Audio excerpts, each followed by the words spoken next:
বুধবার রাত 11টা নাগাদ শিলিগুড়ির 35 নম্বর ওয়ার্ডের ইন্ডিয়ান অয়েল কর্পোরেশনের উল্টো দিকে অবৈধ তেলের গোডাউনে হঠাৎ করেই অগ্নিকাণ্ড ঘটে।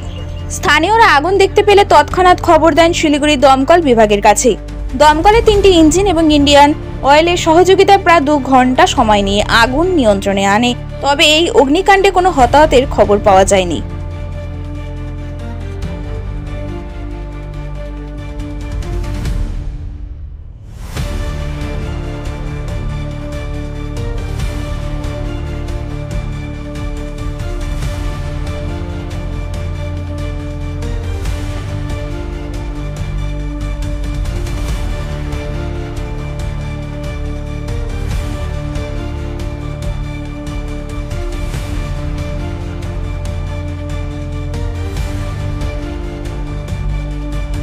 লাগে আমি 11টার দিকে আমার বউ ফোন করছে, আমাকে বললো যে আগুন লাগছে। আমি কোথায় বলে আইসি গেটে। আর তুমি না বউ বাচ্চা নিয়ে এদিকে চলে যাও।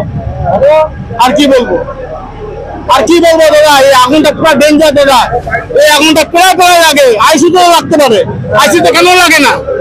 আমাদের এই জায়গাটা গলিতে লাগে কেন? এই মাথা থেকে ওই মাথা, এই মাথা, এই রোডটা শেষ। মনে হচ্ছে আমি কিছু বলতে পারলাম না দাদা, কিন্তু আগুন প্রায় লাগে।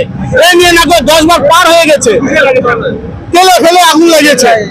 তেল ছাড়া তো হবে না, এরকম এখনো নিবাচ্ছে মানুষ। হ্যাঁ, অনেক আগুনটা হয়েছে, কিন্তু আমি পরে আসছি 10 মিনিট। অনেক প্রচুর সবাই লোকজন বাড়ি বাড়িতে বেরিয়ে গেছে। আমার নাম শফিকুল ইসলাম।